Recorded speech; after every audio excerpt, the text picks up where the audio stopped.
Buckle up, Kevin. All right, you should be good. All right, cool. Just make sure Who else is listening to us? everyone. The world.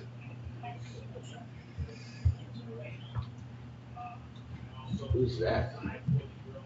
That you? Some stud. Oh, I didn't recognize Must be calling that. in. I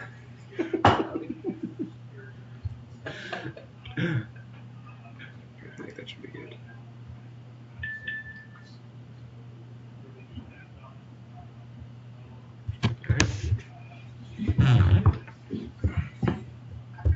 All right, guys. So, as you can see, that's the general layout of. Introduce yourself. Oh, well. Are you live right now? Fair enough. So yeah, this is the general layout, obviously, of the building, which I'm sure all you guys are used to the colors and whatnot that's going on. Obviously, you can see the purple rooms. Those are the rooms that the guys from Dakin are fixing right now. But I figured just go floor by floor, and obviously, any questions, by all means, just go through it and just go from there. So naturally, starting off with just a regular VAV, heat only. This one happens to feed the entire basement area in front of like where the air handler is. Does that whole area,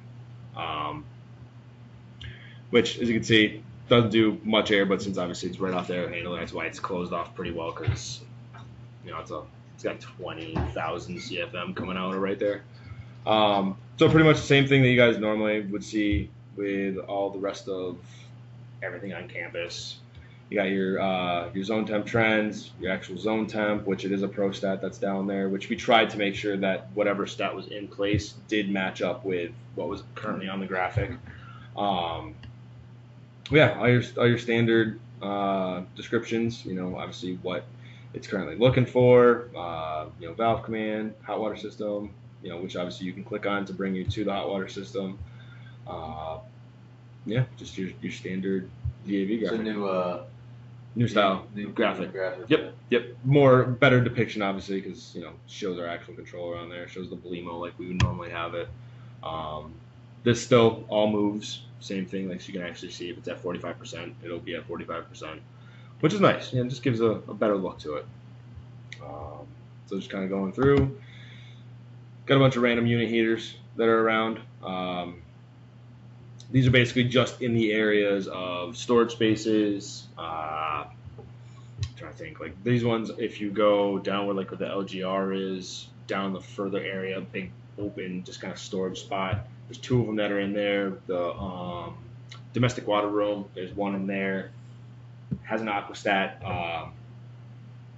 Once we open up the valve, obviously it makes. We can tell the fan to go, but until the aquastat actually makes, that's what's going to turn the fan on. So if you commanded it on, you didn't have status. That's the reason why. Obviously, it's not enough hot water. As you can see, when I was last testing it, left it locked open, or it could be Mike from when he's doing commissioning, going through stuff. Obviously, no status because hot water system's not even on right now.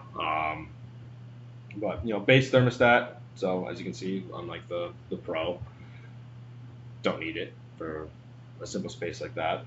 But still gives you all the rest of the same features. So those are all your unit heaters. There's 4 of them downstairs. But this is obviously your big one. So that's your air handler that's downstairs that obviously you guys went through today. Tried to match it up as best as possible, although it's kind of flipped. Downstairs your outside air is actually on the opposite side. But yeah, it's got anything and everything, and that we even gave you, looking at like the chill water and the hot water. You got your temps coming in, temps going out, pressure's going in, pressure going out, what the DP is on that individual coil, so you can see they are the smart valves. So when we're sending a command of 66 and the position's coming back as 48, it's because we're sending it 66% of its max GPM. So say if it was 100 GPM, or we want 66 gallons, now the valve is at 46% to maintain that 66 gallons.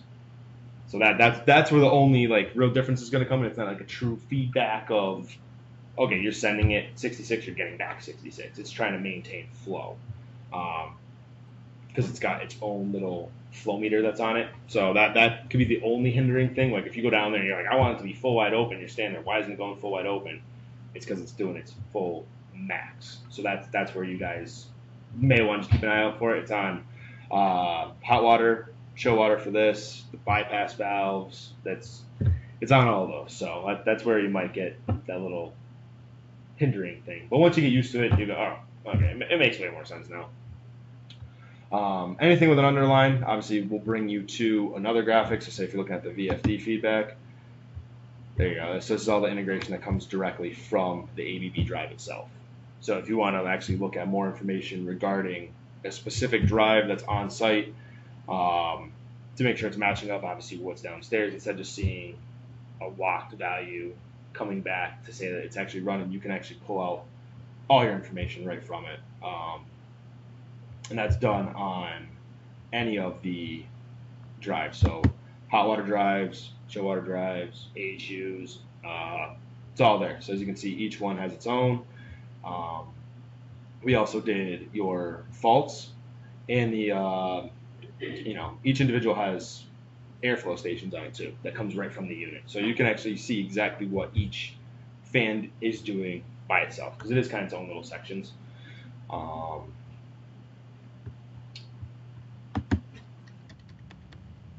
And then going through, and then you have your duct static, and that is up on the second floor. I showed Kevin before. It's right out in the open as you're going down one of the hallways, one of the main ducts. We marked it, labeled it, so it's pretty easy to see. Any questions regarding this? Nothing? Okay. And like I said, that does that one in the basement, and then floor 1 and 2 for all the VAVs. And then those are just your interfaces for each VFD, so they all do have their each individual. Just your standard outside air conditions, which you'll find in a couple different spots. It actually does reside on AHU2, so it's actually up on the roof underneath the chiller. So it's out of the sun, out of the way, not in a spot it's going to get any extra heat load from anything, so it will be like a true outside air temp and humidity. Here's your Dakin information. I haven't actually been able to fully get all this stuff in, so some of this stuff may change depending on obviously the information that we do get to pull out of it. But this is your standard graphic that you'll find from all the ones that you guys went through today. I know that obviously they're not overheads like this, so I can change the graphic to make it look more of what's actually truly there. But yeah. Here's your hot water system. Pretty simple. We do tell the boilers individual to come on. It's not a McMaster slave situation. We'll actually tell each individual boiler to come on, and then each individual pump. Your hot water DP is up on 4, so we do try to maintain that going through. Standard bypass valve, standard flow meter, which obviously since nothing is running right now, that's why it's all reading relatively low. Again, you can click right on here for your integration, and you can actually see the information that's coming directly from each boiler. So if you did have an issue, you can actually see, oh, I'm telling boiler 1 to come on, but oh, look, I'm not getting a flame status. Maybe that's the reason why there's a gas issue or something. Do you need these? I notice it's off right now. Do you need these for reheat in the summertime yet? Probably. I mean, that's something that I guess we'd have to figure out exactly how they wanted to go about doing that. I mean, as of right now, we haven't needed it. So they run 20, are they controlled by outdoor air temperature, or are they just? Yep, it does have an outdoor air reset. It goes from 120 to 150 for a range. That's kind of what came via the spec. I do have it set up so it can go from 100 to 180 though. So if you notice that, okay, you don't need it 120, you can drop it down a little bit, which obviously is at your guys' discretion of how you want to do it. So it's at 60 degrees outside, so it's looking for 120. At 0, it's looking for 180. So you can obviously tighten that. What we'll bring it on right now though, like, what is it looking at? Just at outdoor air temp? Outdoor air temp is part of it. So I believe if it's below 65, is it looking at a request from the zone? It does look for requests too. Yep. So right now we are going off of requests. So once we get over your 2 heating requests, and then if the Mike's messing, so the commissioning agent's messing around with it right now, but typically it is 65 degrees.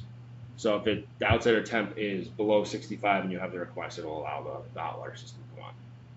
But he's trying to commission right now, so that's why it's at 95, so he can get it up and running.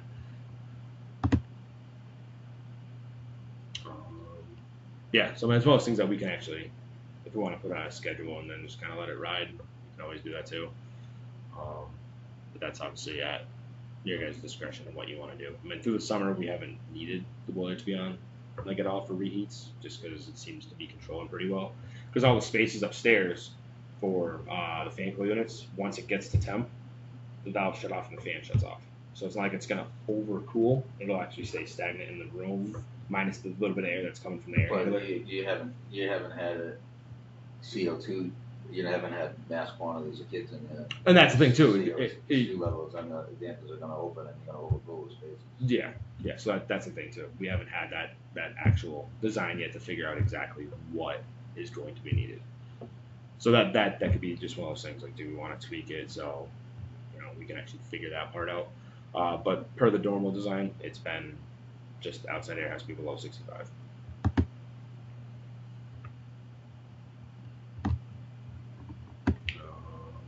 We do have a few flow meters, which some of the information did get lost, but like as of right now, obviously it's not even hasn't been running. So, but all this will pull in, so you can get all your usage, everything right out of it. It's a full BTU meter from Monacon, hot water supply temp, hot water return temp, flow. So, and obviously everything will get pulled in and do all your math for you. And then obviously that's the boiler integration that I was showing you before. And then again, each pump has all its integration. And then this stuff we haven't fully done yet, the whole Higgins yet, so I'm not going to go through that part yet. Then on the first floor, this is pretty much very cookie cutter of itself. A lot of VAVs. So I mean, obviously I already kind of went through the VAVs once with you. Only difference is like this is the cafe one. So this obviously has the big windows that are in there. Got radiation, just open, close, no, nothing crazy, just your standard. Does have CO2 control, so if CO2 does get over your 1,000 parts per million, allow it to come on, open up more outside air if it's not already at max cooling, and but just your standard engine VAV, nothing too crazy. We do have a bunch of these ones with CO2 scattered throughout because obviously you have your big classrooms and whatnot, so we did make sure that we try to put them in all those, your conference rooms. So let's see, VAVs.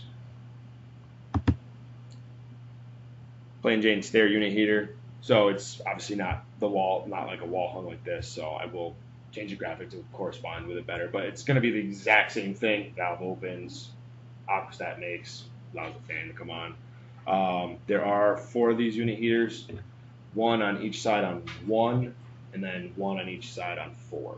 So there's only the 4 to do those, but I don't think they're going to run that very much because it's pretty warm just coming from like the basement, just going straight up. It's been pretty good. Let's see. Oh, I don't have a graphic for that one. Crap.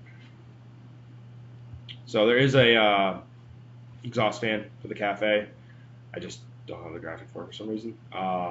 It is a multi-speed fan motor that goes off of the wall switch in the oven. So the oven actually has a CT on it because it's an electric oven. So if the CT does make, or someone actually is smart enough and they turn the switch on, it'll allow the fan to ramp up to its max CFM, which happens to be 53%. But there's somewhere in the spec, which I want to question a little bit, is it only stays like that for 2 hours.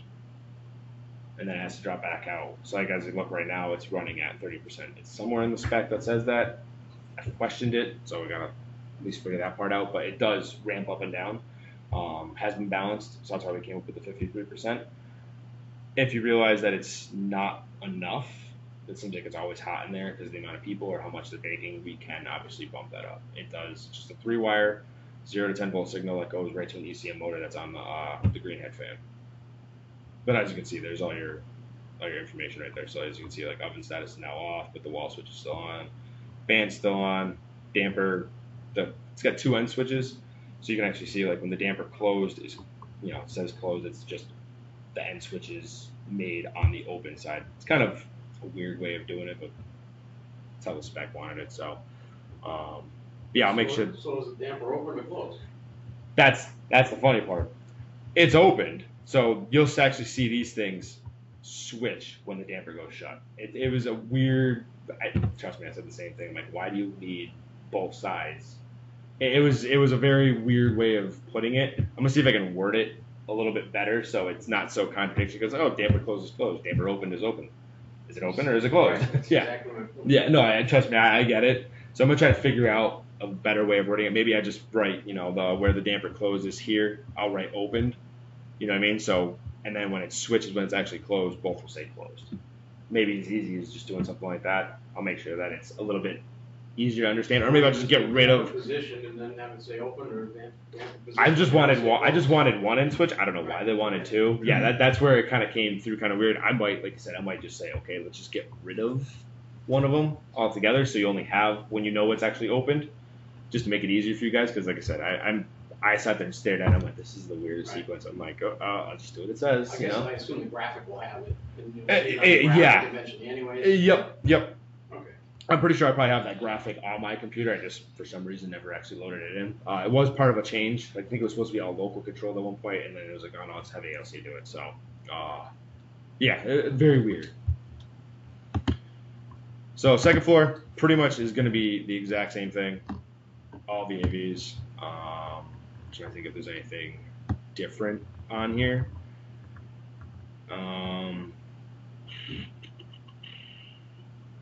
There are a couple of them, like for the stadium areas, that are going to be globaled. So it doesn't actually have, any of this. I'm going to map them all through because it's just going to get all of its information from another stack. Because when you're up on the second floor and you have that big open area where the TV is, there's a couple VAVs that just help to feed down onto that. So any residual heat coming from downstairs won't release its way up. So it doesn't actually have a T-stat that lives on it, so that's why it's very minimal. I just got to map over all the points, so it goes back to the graphic. It's all done in the logic side, just the graphic side isn't fully completed, but that's my fault. You can blame me, Kevin, it's okay. Then you have obviously simple things like your restrooms. That's just zone temp, valve, and it does feed the custodial area and then the men's room. That just it goes in the men's room, but it also feeds into the women's room too. So it's one stat that feeds both. Going up on the third floor. So we do have single rooms and double rooms. Literally the only difference is the size of the fan coil. So if you have your single room, the unit's probably only 3 feet wide, but you go to double rooms, they're like 4 feet wide, just obviously for your capacity wise. Which we have it set up to look more almost like a small air handler. But it does give you all the information, what the fan speed's going to be doing. Your condensate alarm, obviously condensate alarm comes on, it does shut off the valve. As of right now, it leaves the fan on. I try to help dissipate some of that just to let it draw out. Your zone temp graphic, everything is pretty much all right here. So if you need to click on anything, like I said, all these are links to bring you right back. So if you're like, it's cold enough out, the howler system should be on, you can actually then go and still click on it and kind of keep going from there. But all of these look the exact same. The only difference is when you get to the tech rooms, chill water only, no hot water.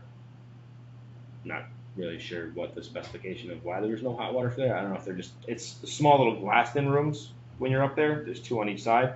I'm assuming there's a big TV that's in there. I don't know if it's maybe they think it's just There's always. no windows in there, is there? No windows, no nothing. It literally, I'll show you in the graphic to make it a little bit easier. It's this room right here, and then this room right here.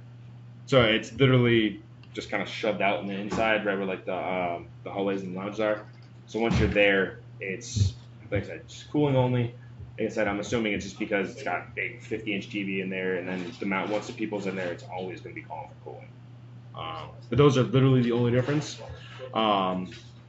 In the In the rooms themselves, they do have occupancy sensors, which will help set the temperature back, as you can see, like with this one, where it's normally 70 to 75. Now, because there's no occupancy, it drops back from 68 to 77. So in that situation, now you're taking your green and you're extending it out further. So now fans off, valves are shut, and it's just going to maintain. So it doesn't run for no reason. If no one's in there, don't let it run. Easy as that. In the lounge areas, there's no occupancy sensors. So those are going to always stay running because obviously you're going to have people in and out all day long. They said just leave those running. No problem with those. The only thing really different is there is laundry VAVs that would pick up dryer statuses. So as it goes through, each dryer will add on more CFM. And then that signal goes back to the makeup air unit on the roof. So as it's getting more of a command, it'll allow the makeup air unit to ramp up. Which the makeup air unit is obviously 100% outside air, which I can actually, since we're talking about it, show you right now. This is pretty much it. 100% outside air unit. Does have outside air CO2 just as a extra reading. Then the hot water valve and the chill water valve are going to be controlled via integration. So we can actually tell it, what we're looking for a discharge air temp, and it'll allow it to control. And it does have a duct static sensor that is on the 5th floor. And then basically we just got to tell it what we're looking for a set point. Pretty much if all the dryers are running, this unit is going to be running full bore. We kind of did a little prelim test just to see. But besides that, I mean, the unit kind of just hovers. Besides that, it'll hover right around 50% just to maintain. If the space obviously gets too hot, it will allow it to come on that way also. It's not just strictly off the dryer. So if the space does, you get over, in this case, the 75 range, it will say, okay, no, I need some cooling in here, just so obviously you're not making it even hotter. Once a kid goes in there and decides to dry his clothes, you'll have that capability also. It does have radiation just to wash the windows that are in there, for the just in case. Obviously, we are New England and it will get to -10 at some point, and it will suck. So yeah, and that's pretty much the same on 3, 4, and 5. They are all very consistent with each other. So no sense in killing you with the same things over and over again. So going to the roof, standard graphic, nothing too crazy. Going through, these are AHU2. Literally pretty much the exact same thing as AHU1 downstairs. The only difference with this is it's a constant volume unit, because obviously it doesn't feed VAVs, has no duct static. It's just set from the balancer. So it'll always run return at 77, supply at 91.5. 100% outside air damper, full exhaust, and then the heat wheel. So you're never going to have a modulating damper on that. It's always going to be 100% outside air, and then just whatever the heat wheel does. And then obviously, if we need to reheat or cool off the space, which seems more times than not, the chill water valve is open a lot for this time of year, which, as you can see, it's holding within 3 degrees. But all that's doing, like I said, it just feeds the hallways, and it's sending like 50 CFM to each room, and then exhausting 50 CFM. So that's how we came up with that number of the 91.2 for supply, just to make sure each room had enough. Is the heat wheel 1 speed or you modulate? 1 speed, full bore. Which you can go up and you can set it if you realize like, hey, this thing's spinning a little bit too fast. We can dial it down, but no, from what we were supposed to do, it was just starting the fan and getting an alarm from it, and that was it.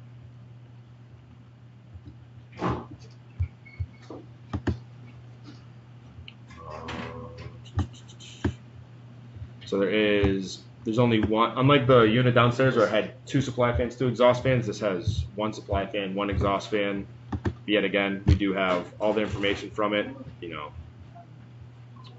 I did show you the makeup air unit. Here's your chill water system. So as you can see, this gives you pretty much all information. Your DP on the 4th floor, your chill water set point, your actual supply, your return temps that are coming through, and then your isolation valves and the status that's coming back from that. And then obviously your chiller 1 enable, and all that other good stuff. Which, if you click on the chiller itself, there is the little bit of information that comes from the chiller itself.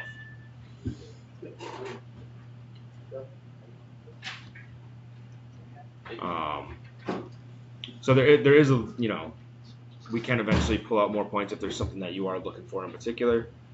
But overall, this is kind of the simplistic side of things, so you guys can just see the information that you guys need to know. Okay, here's your set point. Is it running? Yep. There's your capacity. All right, good to go. Try to keep it as simple without overdoing it and giving you a bunch of stuff you don't really want to need. Do you have a list of the stuff we can get? Or is that I do. I have like a mind on my computer. I can give you a little bit extra if you want. If there's something in particular that you are looking for, a little bit more than something else. So obviously that's your chillers that are on the roof, and here's your chill water pumps, which they're in the basement. So I will move the location of where to put the pumps into the basement, so it makes sense of where it actually is located. It's not on the roof. Yeah. So right now, if you look here, we do have a higher DP that's here.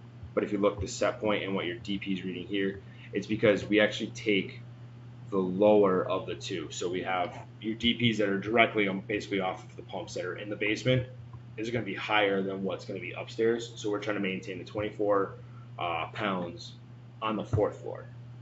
So if for some reason that ever got higher than what's down here, then it'll switch to maintain what's down here. But obviously upstairs is always going to be a lower reading than what's here. So this reading is actually to maintain what's on the 4th floor, not what's downstairs. That was kind of I know was a confusion with somebody else. They're like, oh, this DP doesn't match what's here. It's because it's taking the lower of the two. So if you look at this, go here, you can see right here, you do quick math, that's 24 and a half. Come back to here, there's your a little over 24 and a half. So that's where that number comes from. I could put a little note in here basically just saying that so it's an easy reminder for everyone, like, oh, what the hell, this is 40. That's not 24. Where the hell did you guys get your math from? So I'll probably put a little note in there just as an easy reminder for everyone, like, oh, gotcha, makes more sense. Right now we do have the pumps on a weekly rotation just to keep them all jogged and whatnot. If the DP ever got to a point that it couldn't maintain the 24, if it gets over 98% for, I think it's like 4 minutes or 5 minutes, it'll kick the second pump on to allow it to, maintain. That would just give you just expansion tank pressures, glycol makeup pressures, your bypass, which we're currently just trying to test out. So we're trying to figure out what a sweet spot is and what a happy set point is. And then obviously once we have Higgins and Alden attached, this is where all that's going to go also.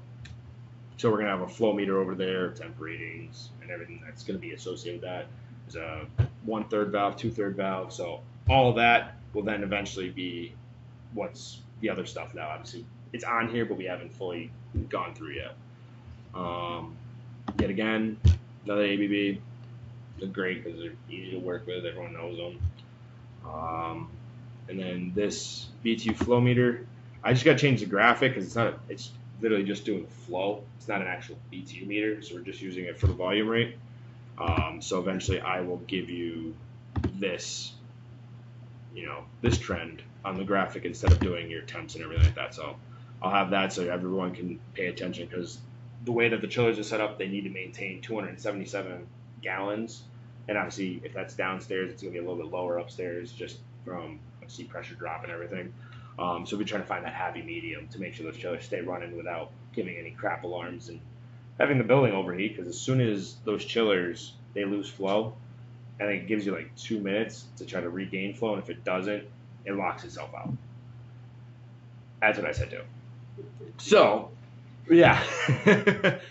I mean, then it's supposed to go into, obviously, it's lead lag schedule. So, okay, this one fails, start up the second one. But if there's not enough flow for that one, who's to say there's going to be enough flow for the other one? So we've been trying to figure out what that happy medium is with the bypass, and if there is enough flow through it, or if we do eventually have to upsize it. We're figuring once we get Higgins and Alden involved too, there's gonna be so much flow. I mean, we temporarily kind of opened it just to see, and we had like 800 gallons. So we're like, okay, should be good. Chillers should be happy. But for right now, if we ever had to isolate it, we don't want the chillers to shut down to this building. We want to make sure it keeps running. So I'll make sure that I put that on the graphic instead of having it as the as a BTU meter. It'll be just a flow meter. And then obviously your overall environmental indexes. So come into like say the first floor. Well, first floor is the issue that I have to hook up with you. But I don't know if you guys have really. Do you guys have these other places too? What? The environmental index? Mhm. Okay, all right. So you guys already know that. Now some places it's like brand new to them, but it's great because then you can just see what your overall building is and how satisfied it is all the time. Then you can obviously pinpoint what issues you have and reassess it and kind of go from there. Yeah, I mean that's the building in a nutshell. And obviously there's a little bit of tweaking I got to do just to finalize everything. Yeah, I mean, is there any questions that you guys got? I mean, I know this isn't your first rodeo looking at web control, so nothing. Good. All right. Cool.